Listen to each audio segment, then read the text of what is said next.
We are so honored tonight to have Dr. Irene Blea talk to us about from poetry to memoir. She has done a huge amount of different kinds of writing, poetry, textbooks, sociology, articles, novels, and an autobiography. But she said she had never published a book of her poetry. So she's going to talk about the why on that. And I just am really looking forward to this talk. I know we have a lot of people in Southwest writers who are very interested in poetry. And I've heard Irene speak before. She is an excellent speaker. So Irene, Thank you. I'm going to stop screen sharing and it's all yours. Okay, so we're not going to take a break? Oh, I'm good. It's okay if we're not. I'm good about continuing. Again, the nice Okay, thing about Zoom is that somebody great, wants to step away for a second, they can. great.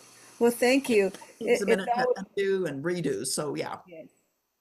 It's always nice to be amongst Southwest writer authors and want to be authors and poets especially.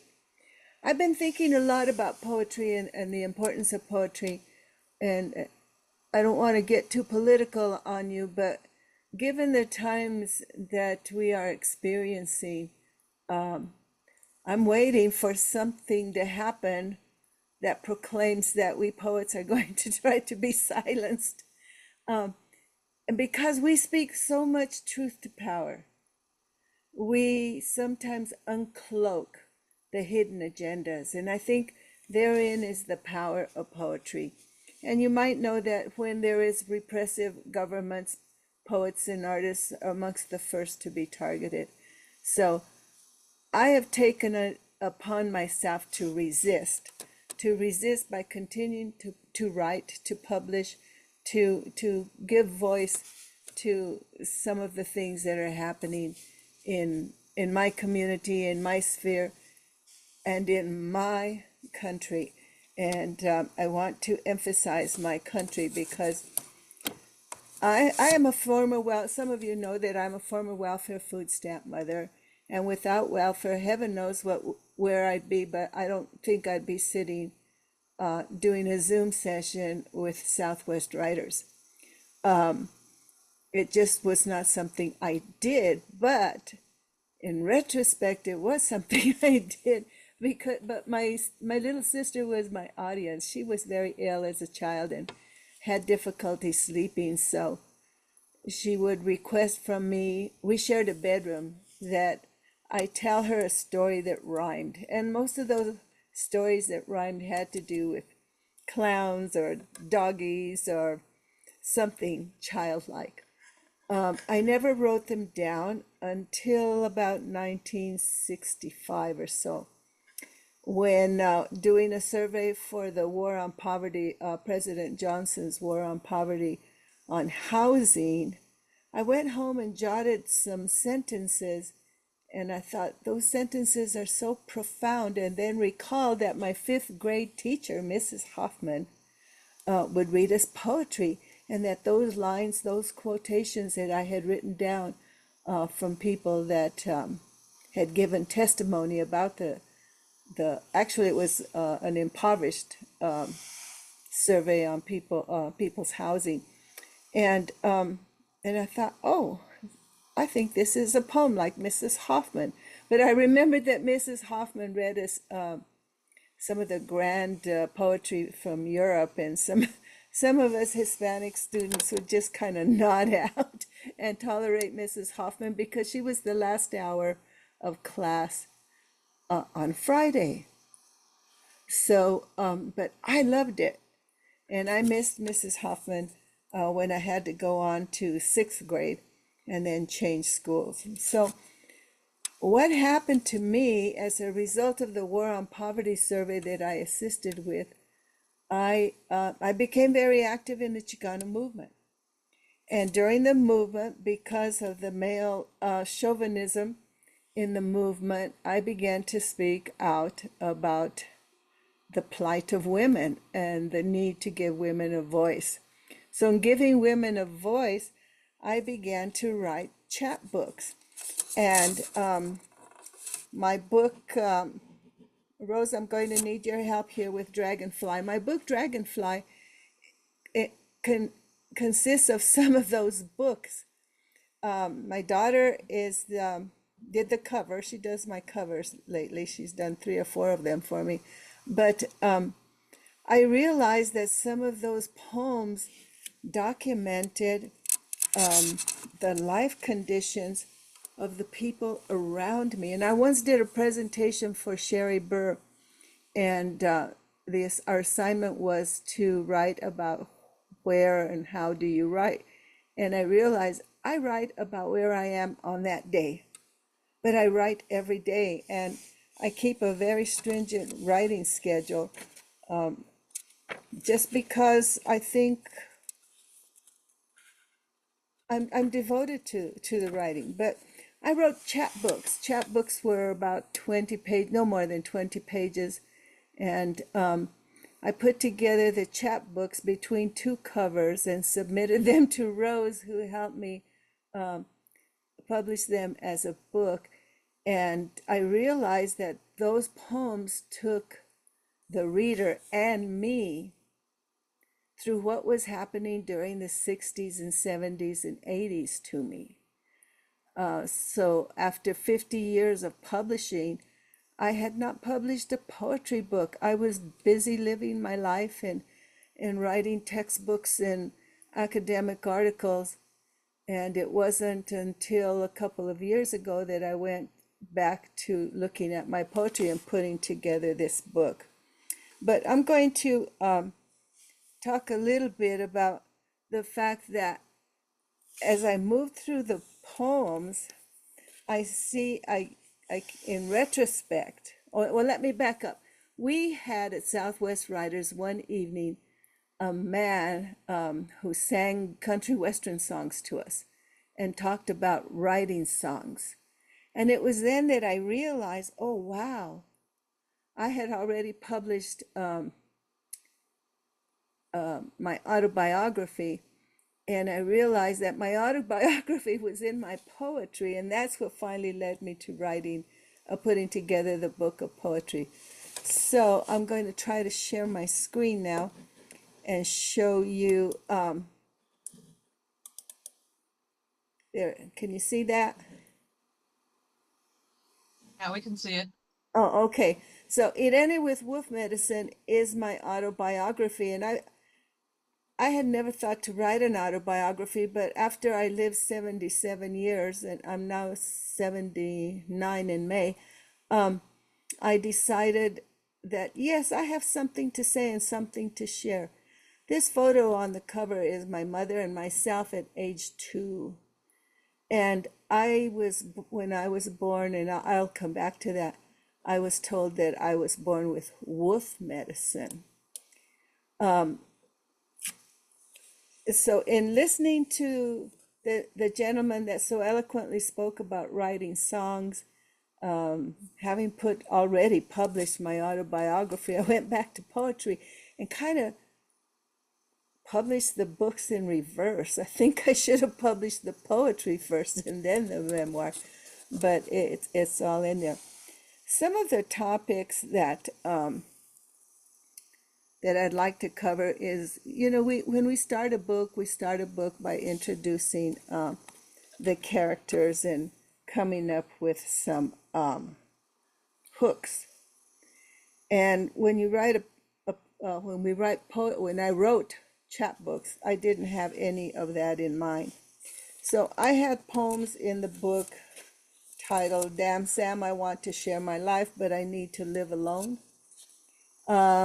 Another chapbook titled "Manita Memories," which had to do with I was born and raised in raised until the age of 7 in northern New Mexico, and because of the Hermanos Penitentes, or the Penitente Brotherhood, we are sometimes called manitos, which also translates into hands. I was sexually molested, so some of the poems in the poetry book have to do with having been sexually molested, and the cover has a lot of little hands on it.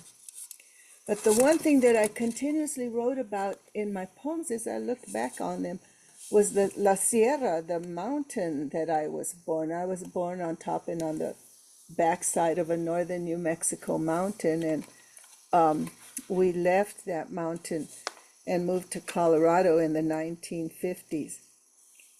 So in the poetry book I have, in Dragonfly, I have poems that document how we migrated from New Mexico to Colorado.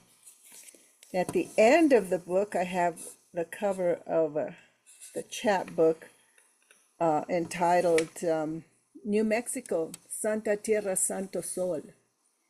And I had to reflect on why was it I needed to return to New Mexico, and it became very clear that that was not only the place where I was born, it was also the place where I could heal. So I needed to return. So Santa Tierra means holy earth. Santo Sol is sacred sun, or holy sun, and it's my healing was in the land, the soil of being a New Mexican. And let me see if I can find a poem here.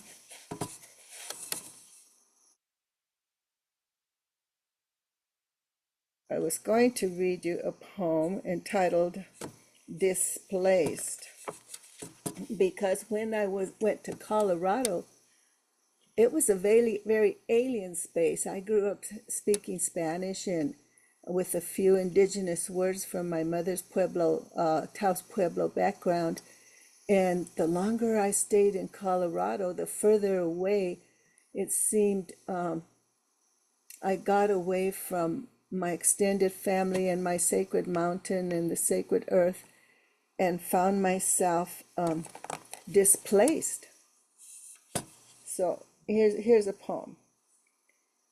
I search crowds for the face of my people, invisible, missing in cities, concealed behind skyscrapers, displaced, unable to escape poverty. I have come to one conclusion. Poverty is difficult at home, but it is harder to be poor in the city and in solitude. I miss the grasslands, the songbirds, the open land where I once roamed. And this was a yearning, a deeply seated yearning in me, in that I really needed to be back in New Mexico. So when I was old enough to own a car and drive, I would come to New Mexico quite frequently. But in Irene with Wolf Medicine, I had to go through, don't write your autobiography until you're ready to go through everything that you've experienced, not once, but twice, and maybe 3 and 4 times, because every time I wrote perhaps about domestic violence, I had to relive those experiences. And those experiences I found after I wrote Irene with Wolf Medicine were also in the poetry. So in a way, the poetry began in the 1960s with me at Chicano rallies, civil rights rallies, reading poetry about the pain of our community, but it was also my pain. And that pain in the poetic structure, in the poetic manner in which I wrote it, later became my autobiography. And the man that wrote country western songs and sang songs for us that Wednesday night evening triggered the connection for me. And therein is the value of Southwest Writers meetings and the people in Southwest Writers, the multi-talented people in Southwest Writers. So I value Southwest Writers in that. They gave me a platform in which to give voice to my poetry again after so many years, and finally get the courage to publish a whole book on with a collection of my poems. And it wasn't that I was afraid to publish the poems. I just was busy busy with my life, busy with my garden, my homes, and my automobile, the things that keep us all busy. But I think the thing we need to do is decide where our commitments lie.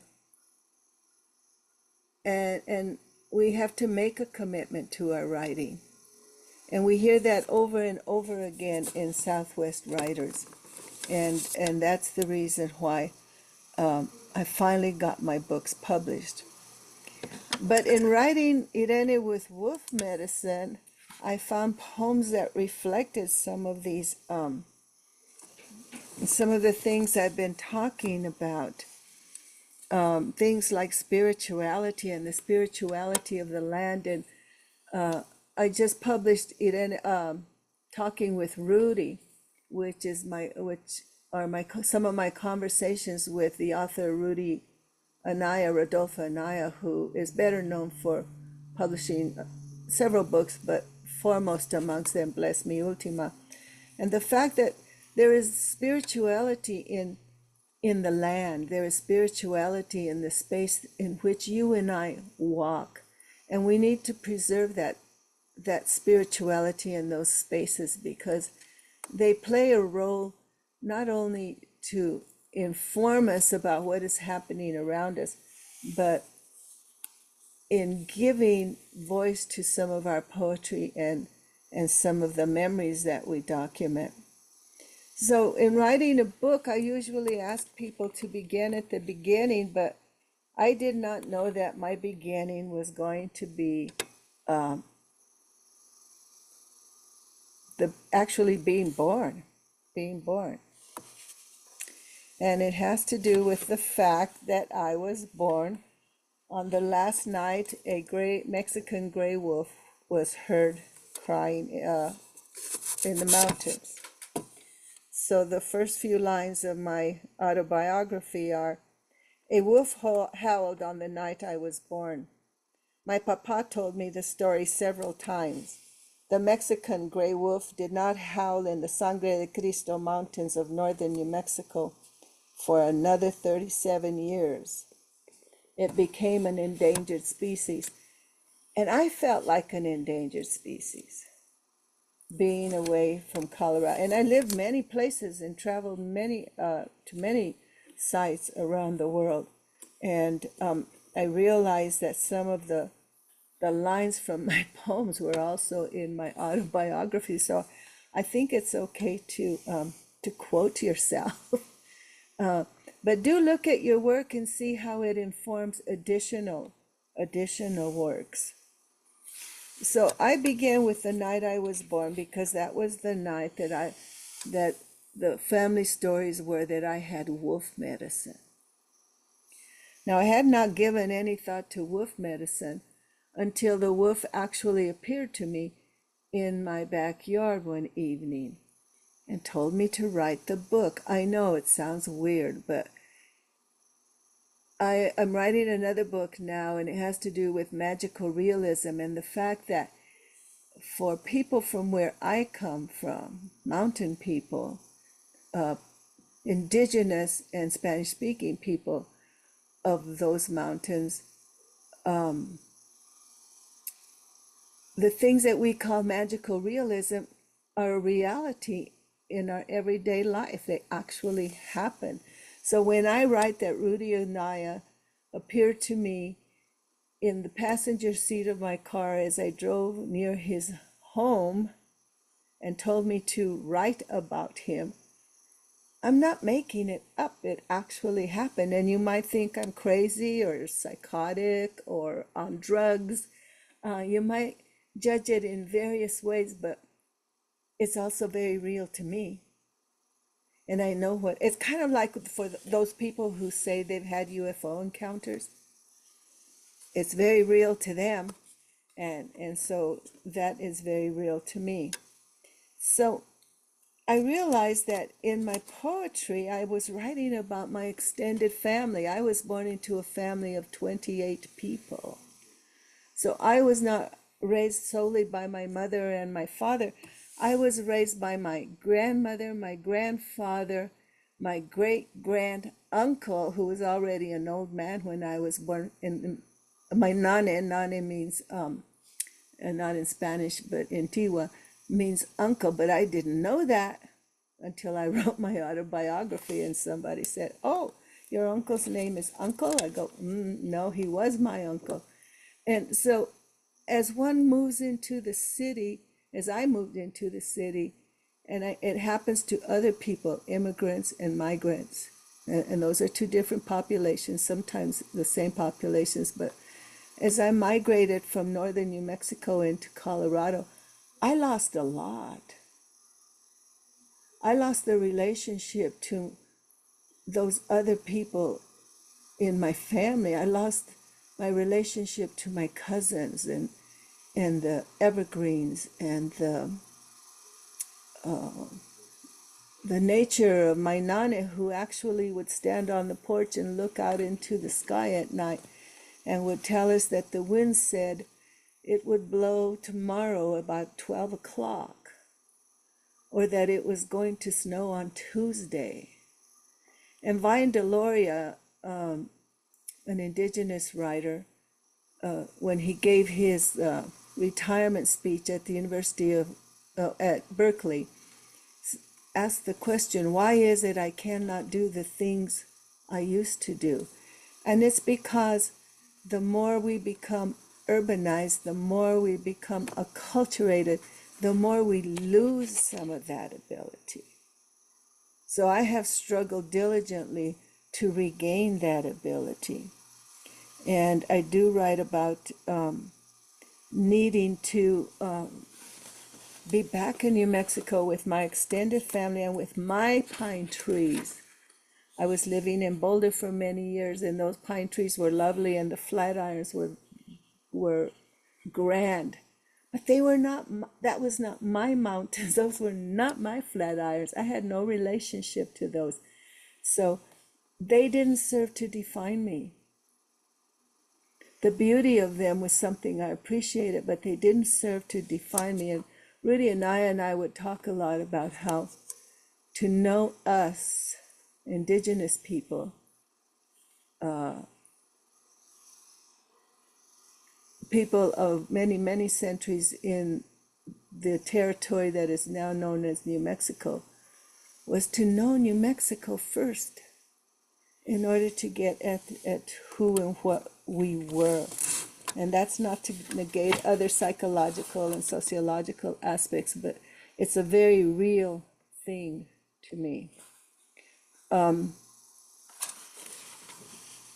remember saying a prayer when I defended my PhD, and I watched Jules as she announced her progress towards her PhD.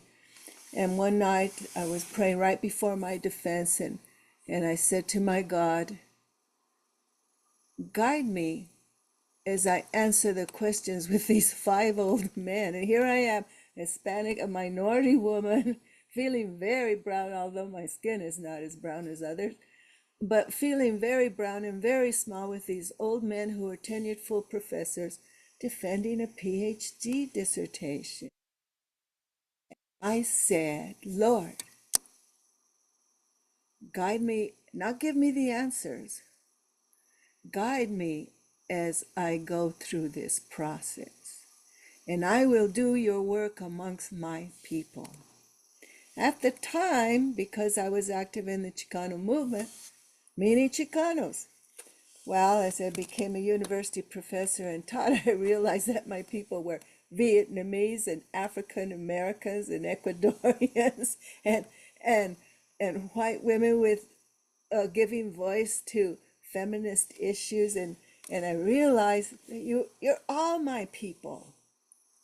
You're all my people, and I take joy in that. And you make my life more salient. And in that saliency, I find joy. And I am a happy camper. I tell Rose every once in a while, I am a happy camper. I love being alive. And I love being with you. And tonight in my journal, I will write that. And by the way, the University of Texas at Austin is collecting my my papers, and so they're going. You all are going. You all, I guess, is proper now. Into those archives, because I write about you on Wednesday nights when I attend the meetings or when I speak before you. So you will be there. Acculturation is a beautiful process in that it helps individuals get into a society and learn how to live in that society, but it has its costs. And those of us who are not born into the dominant society have paid a phenomenal cost to be there. And I'll read you some poems in a moment. So that's what the center portion of my autobiography addresses. But don't forget that I wrote textbooks on racism and sexism and articles, academic articles, for 27 years. So there's a lot of documentation of those racist and sexist experiences. But some things that happen is that in that acculturation, those of us who are learning it, because we're learning, I remember going to school and learning coursework and English at the same time. Those are two things, very different things. But learning those and translating those into Spanish and then translating them back into English.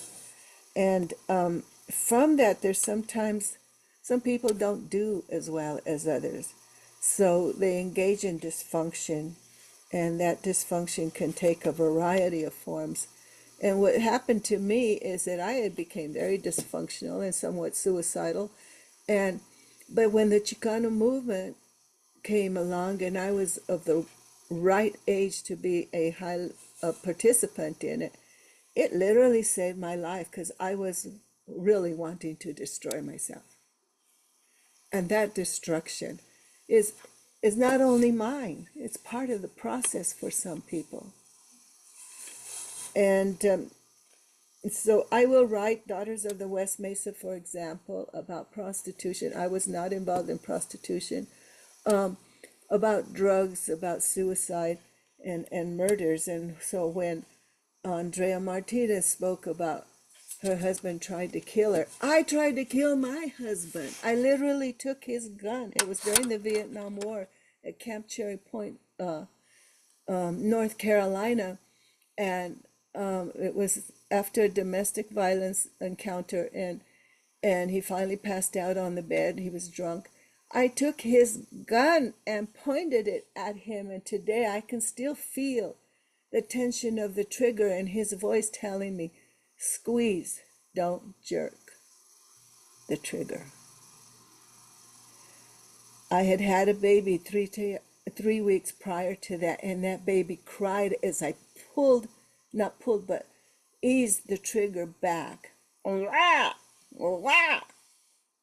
And it brought me out of that gray spot I was in.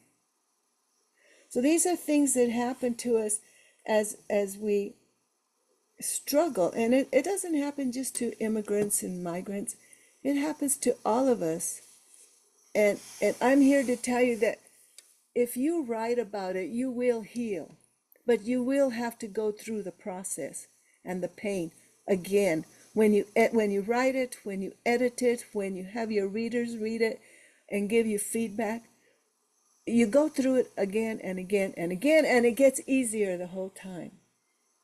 So New Mexico was the place that I needed to return to heal, and I know that, and I just want to read you a little something from Eat Any with Wolf Medicine.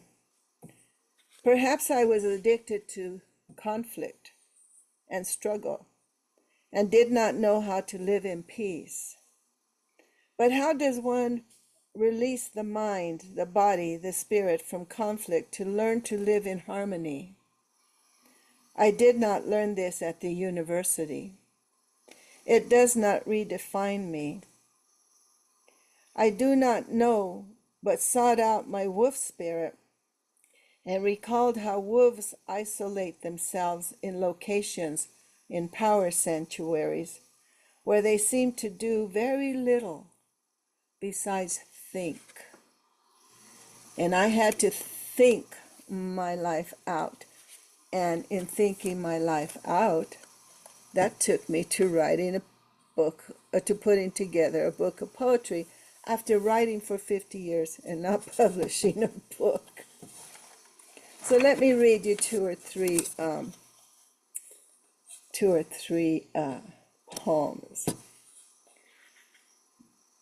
The first chapbook is titled Celebrating, Crying, and Cursing. I'm going to read this for Rose because she asked me about this one time. She said, I don't know how to do this poem. Tia, it's about one of my aunts. Oh, by the way, I code switch. And I do it all the time. Go from English to Spanish. I'm also pretty fluent in Italian and will sometimes code switch that way. And so some of the poems are done in two languages. Tia means aunt. Tia, cada día estás conmigo. Sabes que cuando muriste sentí alivio. Sabía que cada día era uno de dolor. And in your life, you gave me strength. You gave me courage. Me diste fuerza para vivir, para ayudar nuestra gente. De ti aprendí pelear. You called the city to fix Chicano roads, argued with the priest for teaching repressive religion. You were a revolutionary, a feminist. I loved you, but many thought you were insane and didn't like you. Trabajaste en cantinas because you had no other skills. Tu hermano tenía vergüenza, pero ¿qué sabía él de tu dolor? Tia, cada día estás conmigo. And the poem is about you're always with me. Your struggle, even against my own father, is always with me. And that woman helped define me. She taught me to give voice to whatever was happening in my life, especially if it disturbed me. So,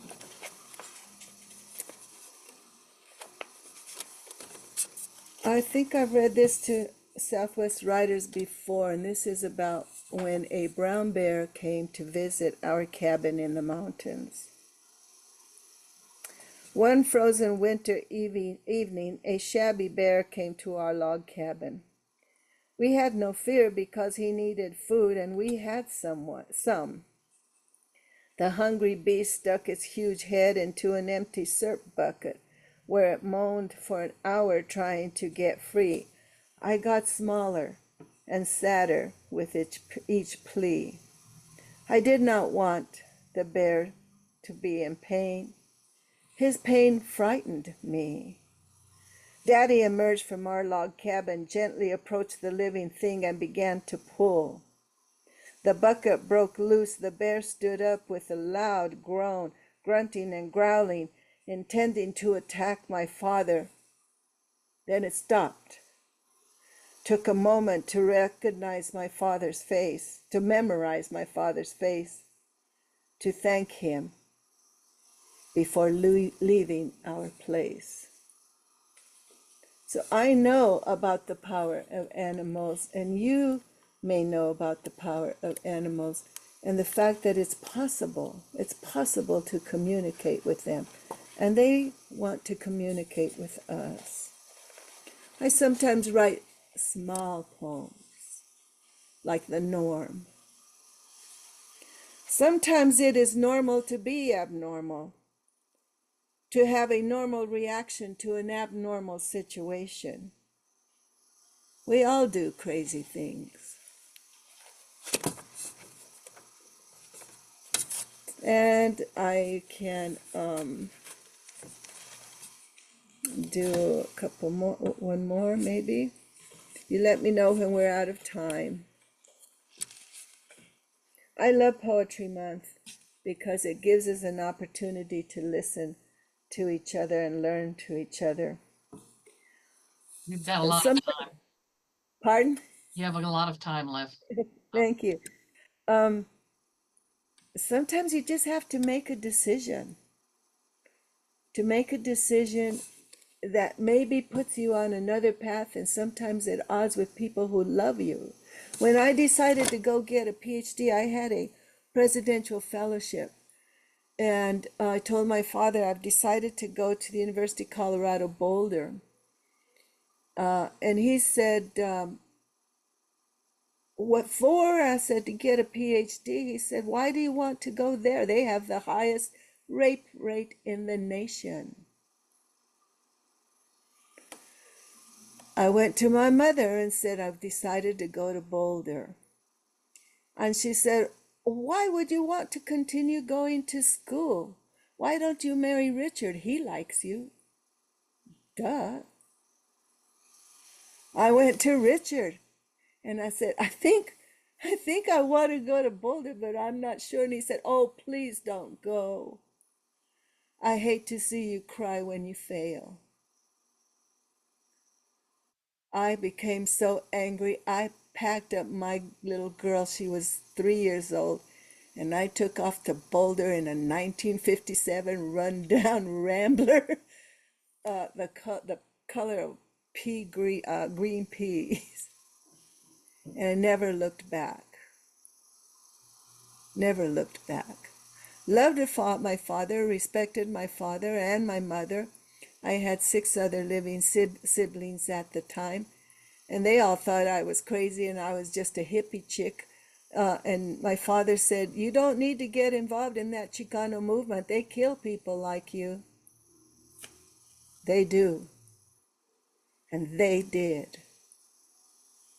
But I happened to make it through. And I'm here to give voice not only to that movement, but to the people who are now senior citizens. There's an art exhibit going to take place at the Hispanic Cultural Center on the 25th of this month, next Friday. Actually, this Friday, right? And I'm going to read poetry there. And I've written a poem entitled Risk. Unfortunately, I don't have it right before me, but it's about how we took a risk and sometimes turned our backs on the things that we knew and valued so very highly.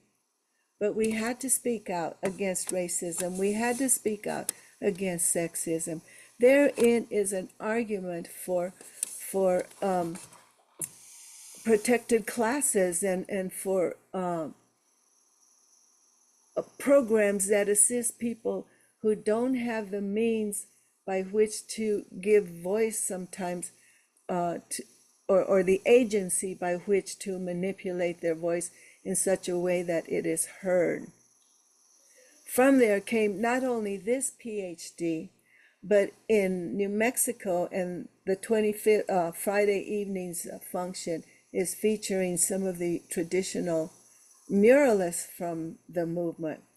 And a mural is highly educational, and if you know how to read a mural, at the bottom is depicted in paint. For example, the coming of the Spanish to, quote, the New World, which was not a new world. Indigenous people, my people, had lived here for thousands of years before my Spanish ancestors got here. And you know what is really strange? The contradiction.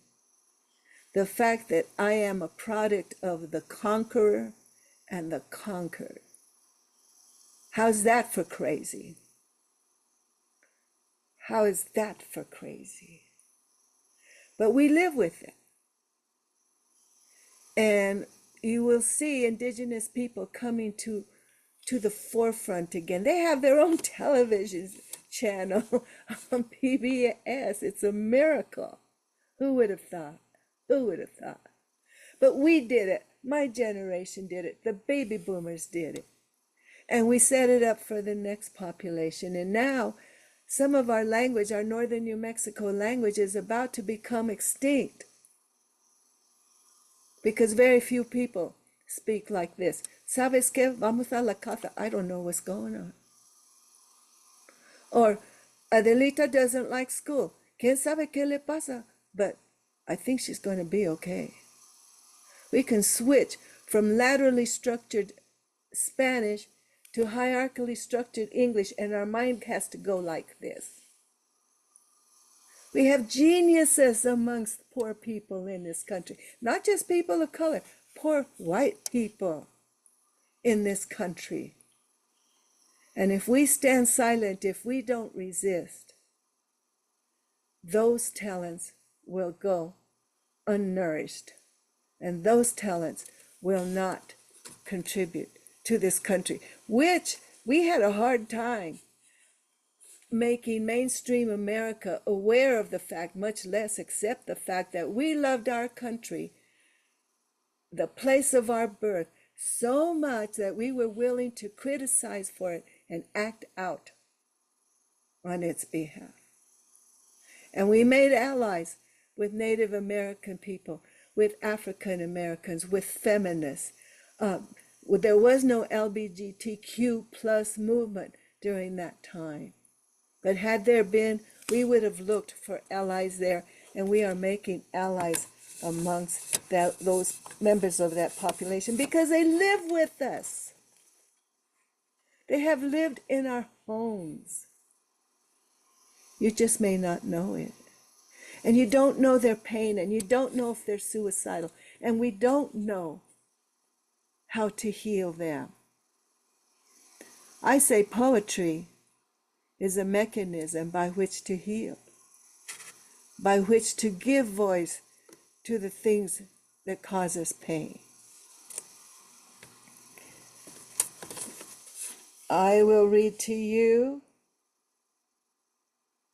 Oh, I was going to read you decision. So we must decide. There's no being quiet about this, by the way, in my book. To be silent is to empower our oppressor. Therefore, words are important. And I wrote this little poem. I've decided that I will not hear, nor will I see anything or anyone I don't want to hear or see. I will eat what and when I want to eat, breathe the fresh air I desire and I deserve. I will not feel any guilt. I will not cry anymore, and I will not go places I don't want to go. Poetry is powerful, which is why when there's oppression, the first thing the oppressor does is go after the artists, the creators. And they will come for us eventually in some form or another. Funding, for example. Just take the funding. We're always hurting for money in some of these organizations. But imagine having no money and no avenue by which to raise money. That will disempower us in a minute.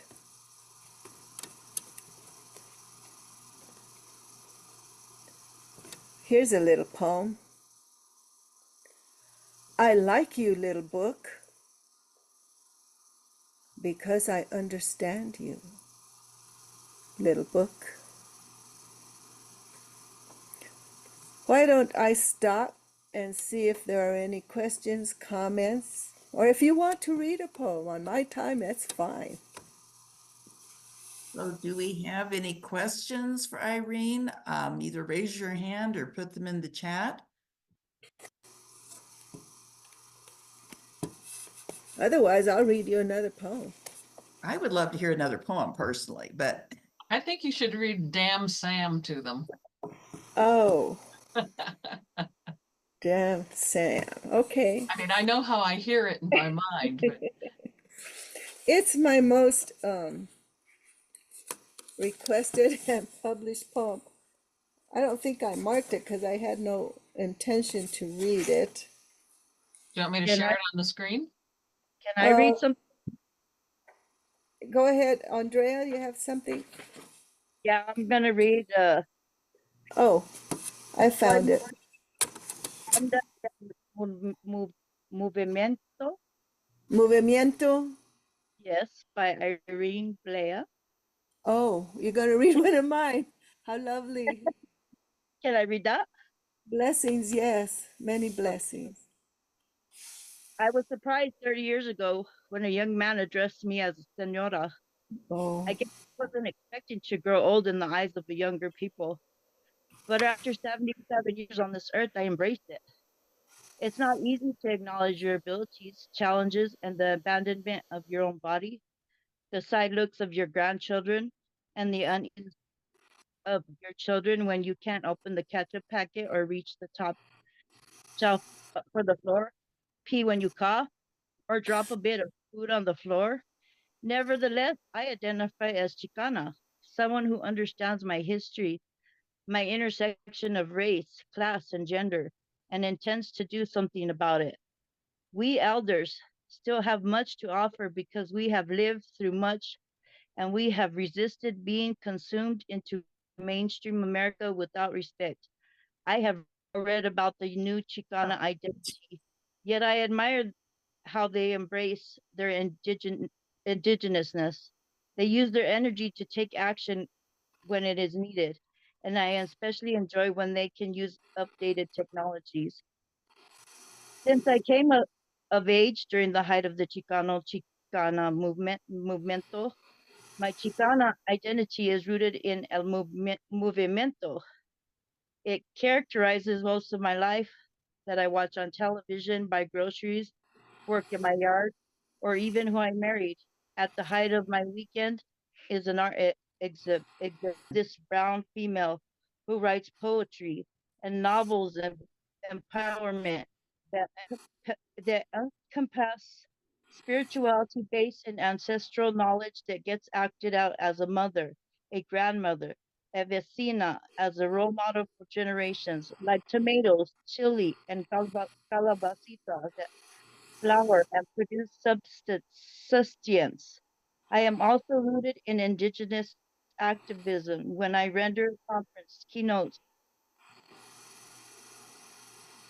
Thank you, Andrea. Your screen was frozen there at the end. Hi, Jules. Oh, I would love to have Dr. you read Jules. something from You're Talking with Rudy book. Oh, uh-huh. Anything from that? Please. Regina's hand's been up for a while too. Oh, and sorry, yeah, Regina. Well, I wanted to ask Irene at some point in her conversation, the question came to me is how do you not hurt others when you are hurt? That's a good question. You know, something happened to me at the National Association of Chicano Studies. Andrea, was that 2 weeks ago, 3 weeks ago? It was the beginning of April. Yes. It was One of, yeah, 4th. yes, one of the younger scholars failed to mention my work, but failed to mention the work of another female. And that older female, by the way, these were lesbian scholars.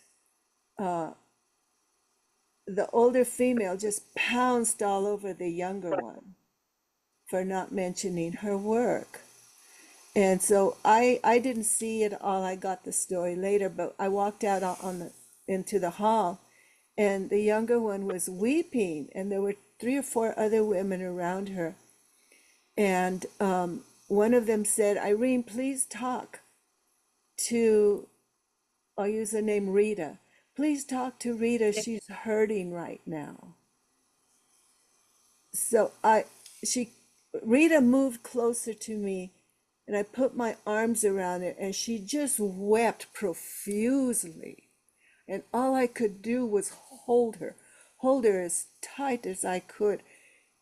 And when she was able to breathe, I said to her, Rita, do not forget that hurting people hurt people. Mm-hmm. And so sometimes it's when we're in the heat of the pain, it's hard to see that hurting people hurt people. And I wasn't asking Rita to not take that personally, but in a way I was. I said, Rita, you are not all of what she said to you, because what she said to her was mean, nasty, and ugly. I said, you are not that. You are the scholar that stood before 200, 300 women and spoke eloquently about lesbian scholarship and how it moved the analysis of feminism forward. You are that person.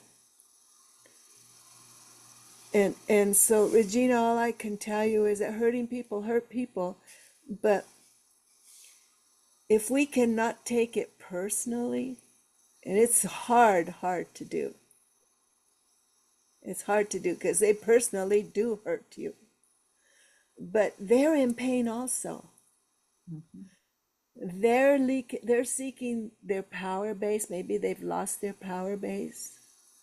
They are mentally ill or drug addicted. There's dysfunction that can take hold of a person.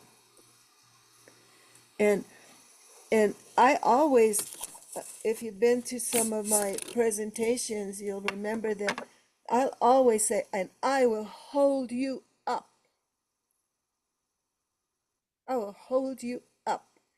And people have been mean, nasty, and ugly to me. And I know that in that meanness, that nastiness, and ugliness, and the pain that it caused me, there is pain in that person. But to heal from that pain, we sometimes have to isolate and become analytical. I love therapy. I've had lots of therapy. I love counseling. We sometimes need another person to talk that out with. And maybe if one counselor doesn't work for you, then seek out another one. Just don't give up, Regina. Tell them, don't give up. Keep struggling. Because one thing we've learned from our Native American brothers and sisters is that to survive is to resist. I have 14,000 so many people on my Chicana Facebook page. And every once in a while I'll publish, resist by surviving, or take care of your health. Resist. And our resistance right now is to take care of ourselves, help others as much as we can, and spread as much joy and affection as we can. And it is sometimes hard to do when somebody's being nasty right in your face in front of your friends and embarrassing you to hell. And that's what happened to our friend Rita. And that was painful and makes me weep today. Yes, Regina. Well, thank you. I have a poem, but I don't want to read it because I think most people want to hear from you. But it has the notion of the conquerors and the conquest, because I am also native New Mexico, 400 years or so. Yes, isn't it beautiful? Yes. It is beautiful to be who we are.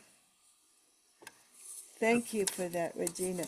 I'm going to read Damn Sam, I Want to Share My Life for Rose.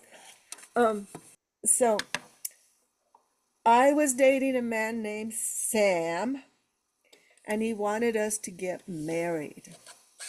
Well, I had been married and I'd been divorced, and I had my little girl that I had raised pretty much alone because my ex-husband went to prison. And that was a source of shame in my community.